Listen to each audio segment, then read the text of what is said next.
Whether you sip it, slurp it, or just chug a lug, pour yourself a beverage, cause today we're exploring all kinds of delicious drinks. First up, find out what's rolling around at the bottom of this popular Asian tea.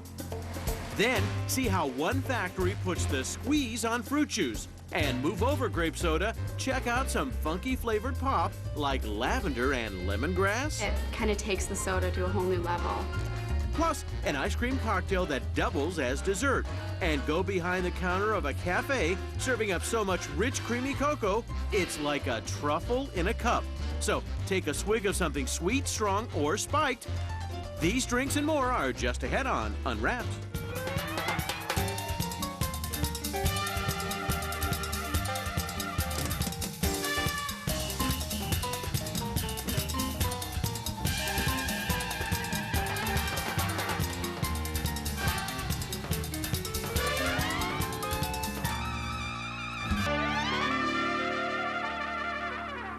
Welcome back to Unwrapped, where we are diving headfirst into different types of delicious drinks. So check it out.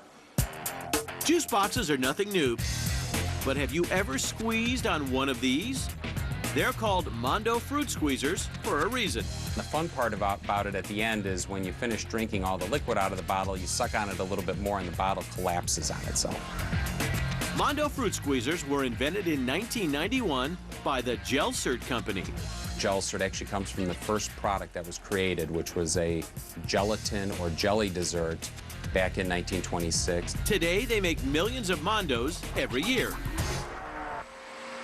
It all starts in a 300-gallon mixing tank. This is where we take water, high fructose corn syrup, and a pack of powders mixed with all the fun flavors and colors, and add it into the liquid mix.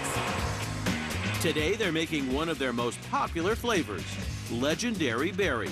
It's one of the funnest colors because it's blue. You don't typically see blue out in nature.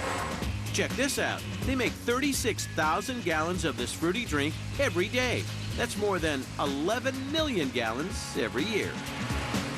Once they're all mixed together, the liquid pumps to the pasteurizer. It heats up to 200 degrees Fahrenheit. After the Mondo's been pasteurized, it's transferred over to the storage tank over here. Now the excitement begins. The drink is ready, but they still have to make those Mondo squeezable bottles. This is where the magic happens. This bottle-making bonanza starts out with tiny little beads. Take a look. These beads, they're melted at 375 degrees Fahrenheit, extruded into a tube, which then hits the mold, and the mold then forms the bottle shape. That's right. The beads melt into plastic. Then the extruder squeezes it out into plastic tubes. Next, the tubes mold into bottles. Then, the brand new bottles move into the filler, where everything happens at once. This is where we blow the mold, we fill with liquid, and we seal the bottle. The unique thing about the Mondo filling machines themselves is that they are the only machine that we know of that actually form, fill, and seal the bottles in all one application. Then the machine trims off any excess plastic. And the Mondo is ready to drink. But before they hit stores, they bundle them in six-packs. Every day we make over 1 million bottles, and at any one time we could have thousands of bottles on the conveyor. Mondo measures just under 7 inches high. The perfect portable drink for school. It's a great item to put in a lunchbox for moms to be able to put in the freezer in the morning and have it thawed and ready to drink by lunchtime. Hi, welcome to Unwrapped. I'm Mark Summers, and today we are using our animal instincts to get a taste of animal snacks. That's right, it's a look at all the treats connected to the wild kingdom. And we are starting with a real cool one. Freezer Pops have always been a popular way for kids to chill out, and in the West and in the Midwest, there's one that gets its name from a very happy mammal. It's the otter, so don't you think we otter check it out? They're summer treats that are fun to eat. They're Otter Pops, fruity flavored freezer bars that signify the start of summer. When the first warm weather starts hitting, everybody wants to run outside with an Otter Pop. The chili snacks have been cooling kids since 1969, when marketing expert Paul Pope decided to create Pops with a personality.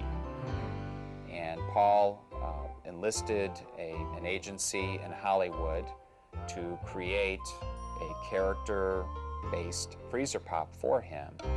The agency began molding the personalities by opting for otters.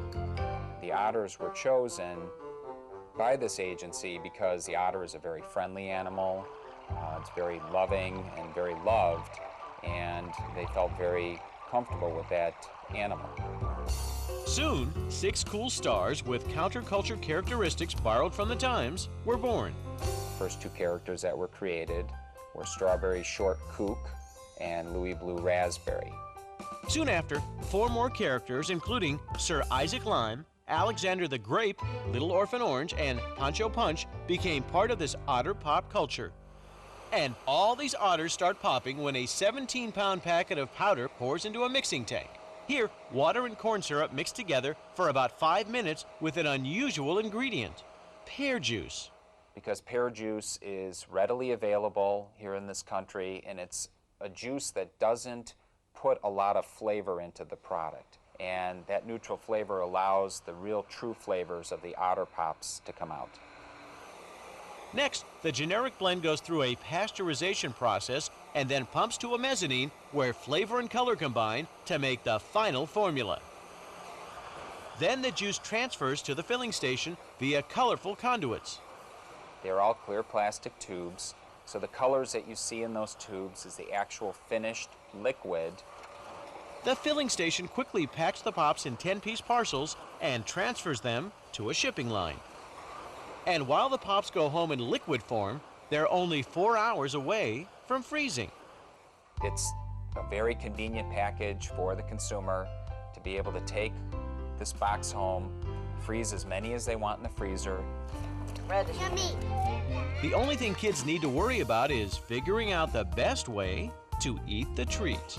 Most people will tear off the top and will usually take a couple bites off of the icy part of it, but a lot of people like the juice to build up in the pop.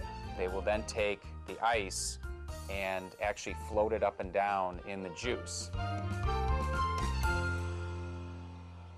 It wasn't just the characters that copied popular 60s trends. The stripes on the box were based on the Kentucky Fried Chicken packaging, which was all the rage at the time. And now